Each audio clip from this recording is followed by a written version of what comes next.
Bienvenue sur FR Délinet. Notre actualité d'aujourd'hui parlera de « Demain nous appartient », Spoilé, Camille et Dorian sur les traces d'un trafic d'animaux.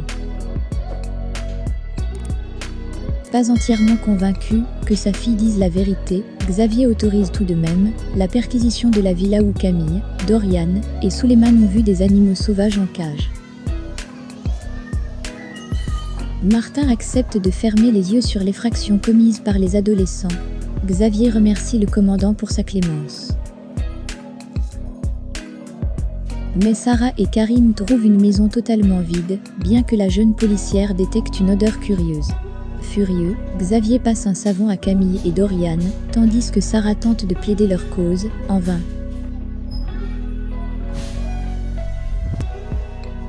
Camille et Dorian sont dépités d'être passés pour des mythomanes.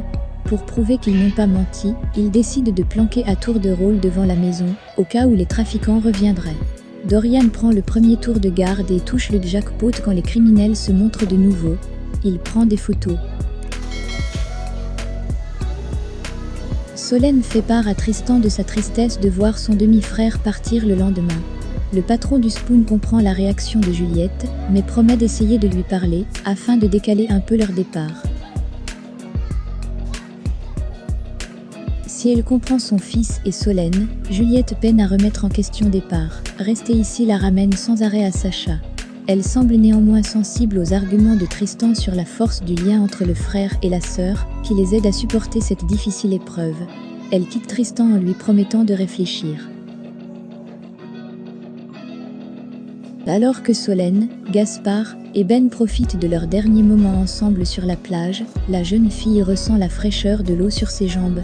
Elle est folle de joie, c'est la première fois que les sensations reviennent. L'heure est d'autant plus à la fête que Juliette vient les trouver pour leur annoncer qu'elle accepte de rester quelques jours de plus à Sète. Pendant ce temps, Brigitte fait part à sa fille de sa grande fatigue et de son poids au cœur, qui ne la quitte jamais. Selon Bénédicte, Honorine Magnier, ce sont ces crises d'angoisse qui la privent de son énergie. Il faut trouver leur origine. Alors que Régis demande à sa fille d'arrêter de stresser sa mère, celle-ci fait un léger malaise. Elle s'en remet juste quand William et Aurore arrivent. Et même mise devant le fait accompli, la coupure de journal, elle refuse de parler de l'accident. C'est Régis qui avoue au couple sa vérité. Il affirme que ce soir-là, la voiture devant lui a braqué brusquement pour faire demi-tour. Épuisé d'avoir roulé 8 heures durant, il l'a emboutie et elle a pris feu. Régis prétend qu'il n'en a jamais parlé, car il se sentait responsable de la mort du conducteur. Pas de quoi convaincre Aurore, qui explique avoir vu une carte de cette famille sur la vidéo de l'accident. Quelqu'un voudrait-il se venger de lui? Pour Régis, cela n'a aucun sens. À l'hôpital, William parle à sa sœur de cette confrontation matinale et lui confie ses doutes quant au comportement de leur mère. Alors qu'elle déteste mentir, elle a fait mine de ne plus se souvenir de l'accident. En plein milieu de la nuit, Aurore est réveillée par un bruit. Elle trouve William près de la piscine, en train de jouer aux cartes de cette famille.